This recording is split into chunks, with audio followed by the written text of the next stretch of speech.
Hello, welcome back, Nick Lenz's Comic Corner, Classics / Non-Classics. This is episode 119, and triple shot number 8. Like I said, triple shot means 3 books. All New X-Men Volume 1, All New X-Men Volume 3, Out of the Death, and Uncanny X-Men Volume 1, Revolution. First, start up with this one. This one collects the first 10 issues of All New X-Men. Now, this is a combination of the first 2 trades for All New X-Men, which is Yesterday's X-Men and Here to Stay. Now, the first 5 issues take place in a period of 1 day. Because if you read this, they all take place in a period of exactly 1 day. It's a very serialized story. And then when it ends, this is where this comes in. That is where this picks up.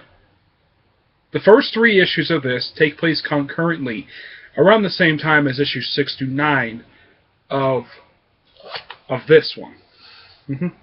Then came issue 10, which when the X-Men go off in issue 4 to go recruiting, actually it's toward the end of issue 3, which leads into issue 10 of this, and yeah, that take place concurrently, which that's why these 2 are meant at the same time. Basically, the first arc is simply that these 5 X-Men here are brought to the present by him, Hank McCoy, the present-day Hank McCoy. And according to him, basically, they meant to stop a mutant apocalypse. Never happens. Yeah, basically, he just brings to the present so he can screw with Scott Summer. That's the only reason I brought to the present. And of course, he is dying. Yes, he is also revealed to be dying at this point. Now, he uses technology developed by Reed Richards and Dr. Doom to time travel back in time to the events of, get this, you're all going to love this one. He time travels back in time to just after issue number 8 of Uncanny X-Men, the original Uncanny X-Men number 8, the one published in 1964, done by Stan Lee and Jack Kirby. That's why they're wearing the original costumes. Yes. And of course, the first issue, like most first issues, is a wraparound cover. Yes, the first issue is a wraparound cover. Either a wraparound cover or simply a 2-part cover. And of course, the new Uncanny X-Men, which after the storyline gets split off to do this, basically, it's comprised of, at the start of this, which is comprised of Cyclops, Emma Frost, Magic, Sister of Colossus, and Magneto. Issue 2 pretty much picks up right afterwards, but begins with a flashback, takes place just before the events of issue 1, basically explaining like how did they break out Emma Frost. That's simply the whole point of that. But by the end, Beast looks like, let's see, by the end of issue 5, he looks like he's a whole new guy. Let's see if I can find the guy. I know I've seen him here. He basically becomes this. This is his current look that he has right now. Okay? And he still has a look. This look has been around for the past a little over 2 years. So, yeah, he still has this look. It's a great way to start the series, and of course the series is written by Brian Michael Bendis, the guy who basically led the Avengers Renaissance. Now he's doing the same thing with X-Men by starting a brand new title called All New X-Men. Of course, the whole title of All New X-Men, this was sort of an unofficial title for Uncanny X-Men back in the 70s, when Chris Claremont was doing it. Yes, the second arc simply just deals with him trying to adjust the present. Mystique finds out about them. Past Cyclops meets Mystique, and they, of course, feud over this. Kitty Pryde becomes mentor of the group, and get this. Now, Storm, at the start of this, has her full head of hair. But by issue 6, she's got the current look, which is the mohawk. So basically, where you place these things? You place these issues, basically, and of course, when this series first started, up until the next battle at the end, this series closely tied to what was going on in events, what goes on in Wolverine X-Men. That's simply the whole point of that. And issue 10 simply is the Cyclops X-Men coming to school and recruiting new people to join the school.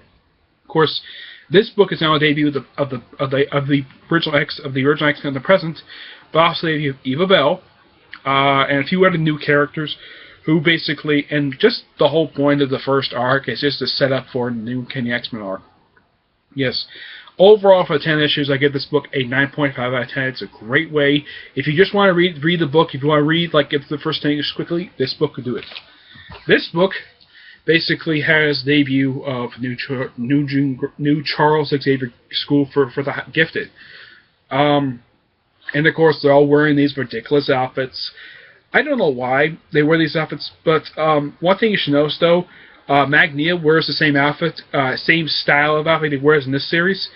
That he wears currently his own solo title, but the only difference is the color is different, and he got rid of the shoulder pads. That's the only changes he made. Would change the color and shoulder pads, but simply, it's the same overall design, and helmet was drastically changed. Oh, and Magneto is bald. Oh, by the way, this is one of the 3 titles currently that Maria Hill is a regular character in. The other 2 are Black Widow and Secret Avengers.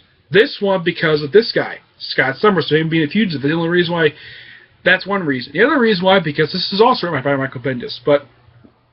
And of course, Chris Bachos the artwork. And like issue 2 for all new X-Men, simply you have a particular story set just before the events of issue 1, just to explain how Cyclops got his current outfit, basically magic did to him. And of course, the book ends with the return of Dormammu. Yes, Dormammu comes back, and of course helps us up next trade. Now, Dormammu has not been seen since the Sorcerer X for Sorcerer Supreme arc from way back, and I'd say about 2009. Yeah, so it had been some time since he had been seen. Now, if those of you don't know who Dormammu is, he's an old foe of Doctor Strange. And Doctor Strange does make an appearance in this. I think he does make I think he would cameo in the next trade. But this trade here collects the first 5 issues of this particular volume. But this is a great way to start the thing. And it's a good jumping on point. And of course make references to previous stories, some are here and there. Bendis knows what he's doing when it comes to this, and I trust him for a long run. And plus, this series is going to hit, the Uncanny X-Men series this year is going to hit issue 700, possibly this coming May. Though this list is not released yet, but there is going to be an issue 600. And this is released by an article by Michael Bendis himself. Okay, I give this book a 9.5 out of 10. It's a great way to start this book up. Despite the fact I don't really care for Chris Special ever, but it does fit for this series. Oh, one other thing. If you want to Maria Hill looks like with this artwork, she looks like, let's see, what's a close-up of her? Let's see. Here we go. That's what she looks like on the Chris Bachos artwork, in case you're wondering. Oh, and that was Nick Fury Jr., the other was Phil Coulson. Okay? Next up is this one, which collect issue is 1115. Now, both this one and this one both end with to be continued in Battle for the Atom. Now, this book simply also has, this book has a couple meetings with the Avengers Unity Squad, and of course one issue taking place during the events of the controversial issue 5 of that very series. And of course, the book picks up right where this trade leaves off, but it does it really nicely. And of course, who joins them?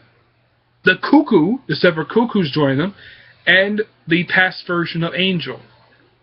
I'm not kidding, he does. And of course, the previous arc of the Avengers, you find out about this. But this is very good.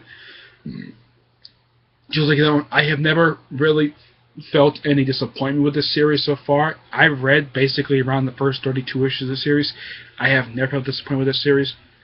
So, long run, good series. And what about this trade? I give this book a rating of another 9.5 out of 10. It's really good. Alright, that's it. Stay tuned for my next episode, which will be episode 120. See you there.